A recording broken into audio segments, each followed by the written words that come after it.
Bueno, muchas gracias por la invitación. Estoy muy contento de estar otra vez aquí en Salamanca y más dándome la oportunidad, ¿no?, de hablar sobre Gramsci. Yo soy un Gramsciano advenedizo, ¿no? He publicado un poco sobre Gramsci hasta hace nada, pero un advenedizo entusiasta, que realmente me hace ilusión estar hoy aquí. Os pido disculpas a todos, en especial a mis compañeros de mesa, porque es que efectivamente me tengo que ir a la 1 en punto, porque a la 1:30 tengo que coger un autobús, porque tengo otro compromiso a primera hora de la tarde en Madrid, no me voy a poder quedar al debate, es una grosería horrible, pero bueno, por cambios en los tiempos del encuentro, del congreso, espero que me disculpéis. Lo que quería aquí, pues me había ocurrido, ¿no?, que podría yo aportar a este encuentro. Tiene mucho que ver con lo que ha comentado Páncreas antes, ¿no? Yo creo que vivimos un momento muy gramsciano, ¿no?, donde efectivamente, incluso desde la derecha no se deja de citar a Gramsci, donde palabras como hegemonía, ¿no?, que antes formaba parte del léxico académico y sonaban un poco oscuras, pues están muy presentes en los medios de comunicación. Y efectivamente esto yo creo que tiene un punto de revival, ¿no?, como también señalaba Juan antes, en el sentido de que Gramsci es como que reaparece siempre. Es como una especie de medium de la nueva izquierda, ¿verdad? La nueva izquierda va cambiando, ¿no? Una vez es una cosa, otra es otra, pero siempre parece que necesita a quienes se denominan a sí mismos nueva izquierda a Gramsci como interlocutor o como medium, ¿no? Permanentemente es un autor invocado por un marxismo que se considera a sí mismo más sofisticado, más complejo, más actual que el heredado, ¿no? Y yo creo que eso efectivamente es lo que explica la vitalidad de Gramsci hoy. En general, yo creo que el presupuesto implícito sería un poco que el propio Gramsci habría ampliado la esfera de la dogmática marxista, ¿no? Habría ampliado como el campo de intereses marxista, y eso aquí se considera, pues, que está renovando ese espacio por sirve de interlocución. No es que me parezca ilegítima esa interpretación, hasta cierto punto es cierto, me parece razonable. El problema que veo yo es que a veces implica una cierta dulcificación del legado de Gramsci, o de la relación de Gramsci con el marxismo, ¿no? Yo creo que muchas veces se tiende a ver a Gramsci desde una perspectiva muy conciliadora, como también señalaba antes Juan, ¿no? Yo creo que no es así. Yo creo que Gramsci plantea al marxismo algunos dilemas y tensiones muy fuertes y algunos irresolubles, ¿no? Entonces, un poco es de eso de lo que os quería hablar, ¿no? De cómo inyectó Gramsci en el marxismo, en mi opinión, ¿no? Sacó a la luz algunas tensiones con las que estamos obligados a convivir y nos sentimos deudores de ese legado. Y voy a hablar un poco desde una perspectiva filosófica, con la que me siento más cómodo. Y en primer lugar, bueno, de sobra sabéis, es bien conocida la deuda de Gramsci con Croce, todo al menos he oído hablar de ello. Pero yo creo que no siempre se entiende bien que no se trata de una preferencia teórica personal, sino que forma parte de un proceso histórico más amplio. O sea, pensad que en Italia, a principios del siglo XX, el neoidealismo, que idea Croce, surge como una reacción muy fuerte a una larguísima hegemonía cultural del positivismo. El positivismo no era una corriente filosófica más, ni mucho menos, no era una doctrina, entre otras, ¿no? Era una corriente cultural hegemónica con ramificaciones amplísimas, en el ámbito político, artístico, cultural. Pensad que un par de décadas antes de que Gramsci llegara a Turín, se había fundado allí el Laboratorio de Economía Política, ¿no? Que hizo primero en Mosca, después en Fileloria. Y en ese sentido, la posición de Gramsci de apertura a las corrientes hermenéuticas, ¿no?, que desafían ese mecanicismo positivista o economicista, como a veces dice Gramsci, debe ser correctamente entendido en el contexto, pienso yo, ¿no?, de esa reacción amplia contra el positivismo. Es decir, que yo creo que es incorrecto entender la aportación de Gramsci como simplemente un marxismo con el añadido de una mayor sensibilidad hacia la cultura, el arte, ¿no?, las dimensiones superestructurales de la vida social, ¿no? Yo creo que hay que entender que realmente lo que planteó fue un idealismo mitigado, bien filtrado, desde luego, por la investigación histórica empírica, como señalaba Juan, no es, desde luego, una forma de idealismo craso, ¿no? Pero sí creo que hay una clara conexión entre la propuesta de Gramsci y lo que hoy llamaríamos corrientes hermenéuticas. Las corrientes hermenéuticas, las filosofías hermenéuticas, la legítima heredera de la filosofía idealista, ¿no? Y además es un movimiento afín al que desde otras corrientes teóricas hacen esa misma época Lukács, ¿no? En el caso de Lukács a partir de los círculos weberianos, ¿no? Y sobre todo es muy característico del marxismo posterior a la Primera Guerra Mundial, ¿no? En que la interpretación de la conciencia revolucionaria ocupa un lugar central. Porque, claro, el problema es que parece que han fracasado, ¿no? En ese momento las predicciones que auguraban que la revolución se produciría en lugares donde se había dado un mayor desarrollo, ¿no? Del capitalismo, y en cambio se producen, pues eso, revoluciones o alzamientos revolucionarios en lugares insospechados, ¿verdad? Y eso obliga a tomar en consideración, pues, dimensiones, si se quiere decir así, subjetivas, ¿no? Relacionadas con la ideología, que impulsan o limitan los cambios políticos, ¿no? Más allá del desarrollo de las fuerzas productivas.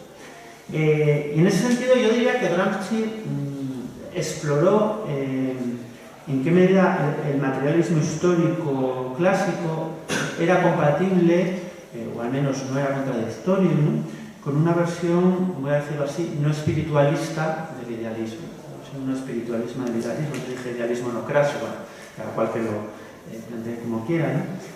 ¿A qué me refiero? Bueno, es algo que sería muy largo de discutir y tenemos poco tiempo, pero por resumirlo así de una manera muy rápida, en realidad el planteamiento de Hegel, al menos desde ciertas perspectivas, y creo que eso es cercano a lo que como lo entendía Croce, el planteamiento de Hegel no exige postular la existencia de alguna clase de entidad supramaterial, ¿no? Más allá de la actividad psíquica humana, ¿no? Por eso la noción de espíritu, esa que maneja Hegel del rato, es muy equívoca, ¿no? Porque parece aludir, pues es una especie de entidad supramaterial que está en algún lugar, ¿no? Seguramente de los cielos o algo así. No es necesario, o sea, puede ser entendido así, pero no es necesario. El espíritu hegeliano no es más que la racionalidad humana, ¿no? Que se encarna, ¿no? Se materializa, o que se expresa, ¿no? En distintos frutos de la subjetividad humana, ¿no? Y que se expresa a través de la organización material, física o psíquica, ¿no? Puede ser una constitución, puede ser una autopista, puede ser una catedral, puede ser una ponencia universitaria, un partido político, ¿no? Lo que plantea el idealismo en esta versión es que esta subjetividad compartida tiene alguna clase de autonomía, no es un subproducto, ¿verdad?, del desarrollo material, no es un subproducto de los procesos en los que se manifiesta. El problema entonces, claro, es establecer la relación entre esa potencia subjetiva, no reducible, ¿no?, los productos en los que se manifiesta, y el paisaje material sobre el que interviene. Pues voy a decir, es un dilema filosófico extenuante que ocupa un lugar central en este materialismo histórico y que preocupó muchísimo a Gramsci, como sabéis, ¿no? Digamos que la tentación en la que muchos marxistas han caído ha sido zanjar el problema a través de alguna clase de dispositivo conceptual especulativo, por ejemplo, hablar de materialismo dialéctico, ¿no? Suena bien y tal, pero realmente es una manera de cerrar en falso el problema, ¿no? Hablar de lógica dialéctica. La solución gramsciana es mucho más elegante y mucho más eficaz, además, que consiste en un giro empírico, en un giro histórico, justamente, ¿no? O sea, Gramsci se dio cuenta de que en la investigación histórica concreta esa aporía, ese dilema entre idealismo y materialismo queda muy mitigado, ¿no? O sea, que la tensión causal entre estructura y superestructura pues, se reduce mucho en el estudio empírico concreto, donde lo que se dan son más bien distintos ritmos, distintas temporalidades, ¿no? Distintas, por usar terminología gramsciana, correlaciones de fuerzas. Hay procesos como el desarrollo de las fuerzas productivas más lentos, más inerciales, decir así, y hay otros más explosivos, ¿verdad?, que se corresponden con los fenómenos ideológico-políticos, donde se dan recomposiciones más explosivas. Por eso llama a Gramsci bloque histórico, ¿no?, a esa unidad precisamente de estructura y superestructura. Y desde esa perspectiva la tarea del marxismo no sería tanto elaborar una concepción general de la causalidad histórica, si es que tal cosa tiene algún sentido, ¿no? Más allá de la especulación filosófica, sino estudiar cómo concretamente, históricamente, ¿no?, engranan los distintos elementos sociales conflictivos, ¿no? Algunos más frágiles, menos resistentes al cambio, otros más duraderos, ¿no? Cómo se articulan de forma contingente para dar solidez a un macizo social particular. Yo creo que es una solución original, pensar que dar un giro empírico, ver que precisamente Marx, que es lo que hace Gramsci, en sus escritos históricos, historiográficos, pues logra esquivar este problema muy bien y no tiene ningún problema relacionado con la causalidad y los distintos órdenes causales, ¿no? Creo que es una solución original y de hecho creo que es lo que hacen sistemáticamente y con mucho éxito los historiadores marxistas, ¿verdad? A diferencia de los sociólogos, politólogos, economistas que están encantados siempre de meterse, por hablar de los filósofos, ¿verdad? Porque están encantados de meterse en líos teóricos especulativos que muchas veces no tienen mucho sentido desde el punto de vista empírico. Pero ahora bien, creo que es importante también tener en cuenta que de esta manera lo único que hacemos es desplazar el problema, ¿no? Desplazar el problema. Que en cierto sentido, el giro empírico gramsciano lo que hace es dar la razón a los idealistas, ¿verdad? En el sentido de que los idealistas lo que sostienen es la superioridad del idealismo frente al materialismo, en la medida que el idealismo no es un antimaterialismo, pero el materialismo en buena medida sí es un antiidealismo, ¿no? Bueno, algo que ha señalado recientemente Thomas Nagel en un libro que me gusta mucho, pero pensaba citar aquí un trocito de un texto de Quintín Racionero, como homenaje, porque Quintín se murió hace unos años y le tenía mucho aprecio. Voy a citarlo en sus palabras que lo explica mejor. El idealismo no es un antimaterialismo, sino una posición que engloba en un marco ampliado de la constitución trascendental a lo real material dado. En cambio, el materialismo sí es un antiidealismo, puesto que considera la subjetividad únicamente como derivada, como producida.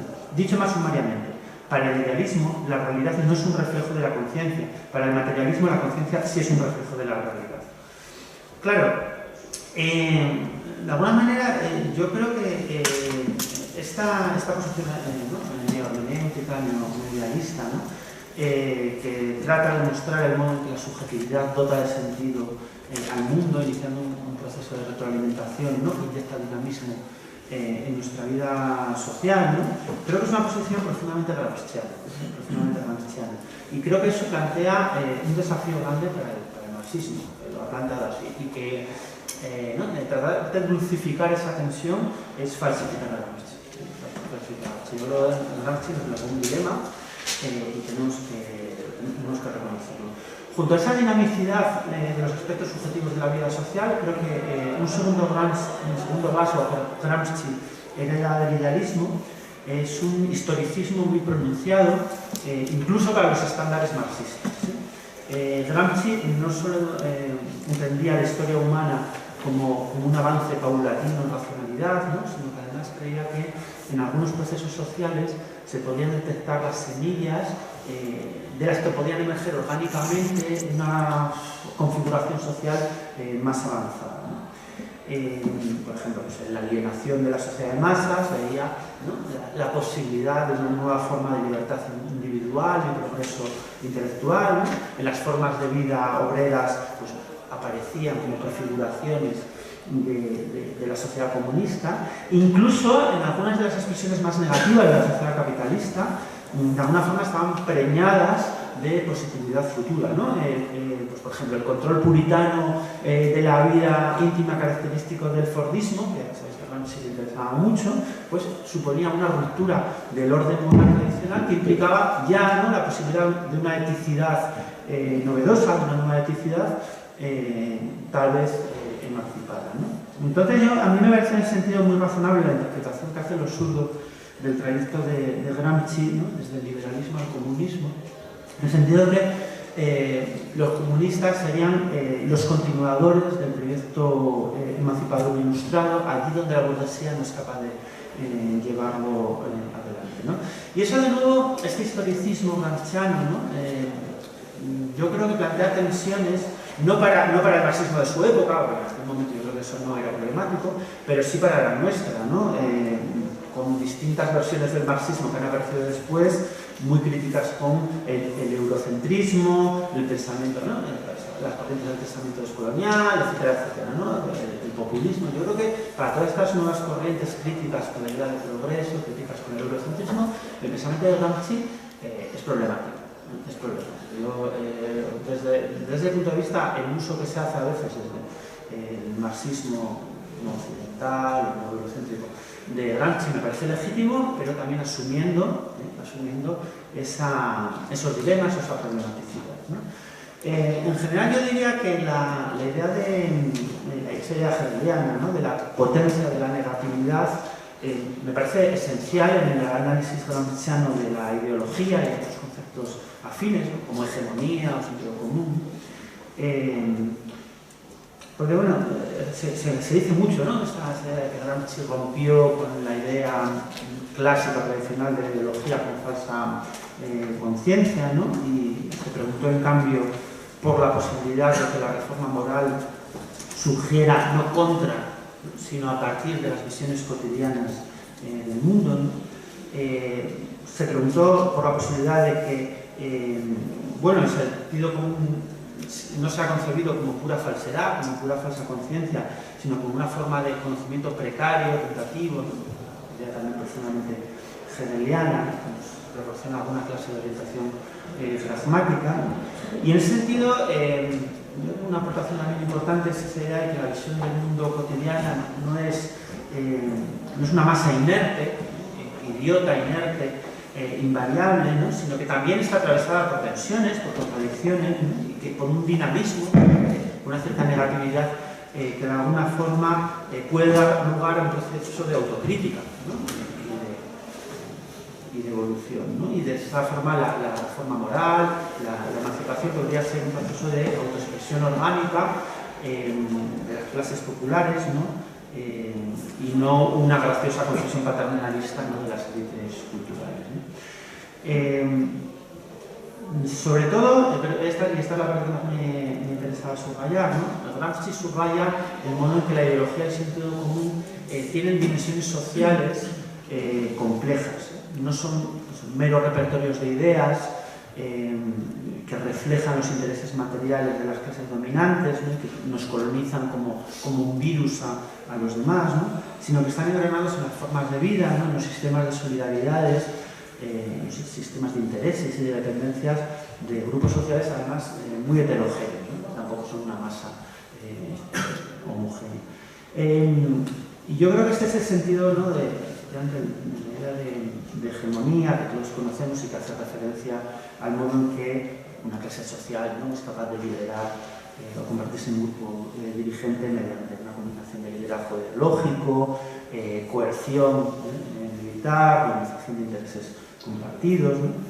Pero, y esto es lo que quería añadir, porque ya sé que hay otra gente que va a hablar mucho más y mejor que yo de hegemonía, lo que quería añadir es que la idea de hegemonía tiene un sentido adicional que de nuevo es muy cercano al idealismo, ¿no? Y que es un poco más antipático o más difícil de digerir para el marxismo, ¿no? Creo que tiene que ver con la idea de que las estructuras culturales y simbólicas, como la religión, como las ideas políticas, no están exactamente en la cabeza de la gente, ¿verdad? No están exactamente en nuestras cabezas, ¿no? Sino que son normas, compromisos, pasiones que impregnan las instituciones de la vida social. Literalmente, Gramsci en cierto momento dice que la hegemonía es la base social de una determinada capacidad de liderazgo, etcétera, etcétera, ¿no? La base social. Yo creo que esta idea de hegemonía como un conjunto de mecanismos relacionados con los procesos de relación social y no tanto con el reino de las ideas o los discursos, ¿no? Implica también una relación compleja, en este caso, con el positivismo, ¿no? Una relación en este caso no de oposición, sino en todo caso de continuidad crítica, y es un legado de nuevo interesante pero polémico para al menos cierto marxismo contemporáneo. Sospecho que para el pasado menos, pero para el contemporáneo más, y voy terminando ya enseguida. Es una tesis que, como sabéis, ha mantenido Maurice Finocchiaro, que ve en Gramsci como un reformulador de las teorías de Mosca en el sentido de que lo que planteaba era lo que cabría llamar un elitismo democrático, ¿no? Basado en mecanismos de selección de las élites alternativos al elitismo burgués, ¿no? Me parece una idea razonable, que además encaja con la idea de intelectual orgánico de Gramsci, que normalmente se entiende muy mal porque se entiende como de una manera equivocada. El modelo de intelectual orgánico de Gramsci es algo que él repite muy a menudo, ¿no? Es el intelectual orgánico del capitalismo. El de que quien tiene realmente intelectuales orgánicos son los capitalistas, ¿verdad? Y esos intelectuales orgánicos pues, son los empresarios, son los periodistas, ¿no? Son los profesionales que están de alguna forma integrados orgánicamente en la práctica, ¿no? en ese modo de producción, y aspira, ¿no? a que desde la arena socialista pueda surgir algo parecido, pero el modelo es ese, ¿no? Creo que pasa algo parecido, ¿no? Esta idea del elitismo democrático que plantea Finocchiaro, que me parece sugerente. Creo que Finocchiaro carga demasiado las tintas en su interpretación, ¿no? Hasta dibujar un poco a Gramsci, pero pienso que tiene un punto importante de razón en el sentido de que presentar a Gramsci, como muchas veces se ha hecho y se hace ahora sobre todo, ¿no? Como un autor cercano a la democracia radical, al asamblearismo, ¿no? Una especie de buen rollista, ¿verdad? Quincemayista o algo así. Yo creo que es un exceso hermenéutico, por decirlo suave. O sea, quiero decir que las ideas relacionadas con la disciplina política, el orden, la organización son una constante desde sus primeros escritos hasta que se murió permanentemente, ¿no? Disciplina, orden, tal. Yo creo que Finocchiaro en ese sentido abre una vía de análisis importante relacionada con la preocupación gramsciana por el trabajo institucional, algo particularmente importante en nuestro contexto, diría yo, ¿no? Es decir, que a diferencia de buena parte de la tradición marxista, Gramsci siempre estuvo muy interesado por el diseño de procesos organizativos y en la construcción de institucionalidad, con todo lo que eso entraña, efectivamente, en cuenta los mecanismos de representación, los mecanismos de liderazgo, etcétera, etcétera, ¿no? Bueno, ahora sí que termino, ¿no? Os he presentado un Gramsci idealista y elitista, ¿no? Seguro que es muy antipático, ¿no? Es un Gramsci seguramente muy antipático, un poco caricaturesco, lo sé, me esfuerzo un poco las pintas, ¿no? Que tenemos que discutir, pero sobre todo porque me parece importante mitigar esa imagen profundamente histórica, ¿no? De un Gramsci celestial con la que a veces me encuentro, ¿no? Yo creo que es sobre todo muy poco fructífera, ¿no? Porque Gramsci fue un autor radicalmente comprometido con los desafíos políticos de su tiempo, ¿no? Y compromiso no significa indignación moral, como a veces lo usamos hoy. Compromiso significa atreverse a equivocarse, a tomar decisiones en encrucijadas morales, por ejemplo eso, cuestiones relacionadas con la organización y el liderazgo, ¿verdad? Y es más lo que se puede decir, pienso, de buena parte de la tradición marxista, ¿no? Muy cómodamente instalada en sus pináculos especulativos. Gramsci creo que nunca cometió ese error, ¿no? Yo creo que hacer justicia a Gramsci hoy, ¿no? Es justamente hacernos cargo, primeramente, de la dificultad de su legado, con todas las contradicciones, como digo, con todas las tensiones que planteó la tradición marxista, ¿no? Y justamente repetir ese gesto, ¿no? De atrever a equivocarnos, ¿no? Atrever a equivocarnos en el contexto actual. Y nada más, muchas gracias y muchas gracias.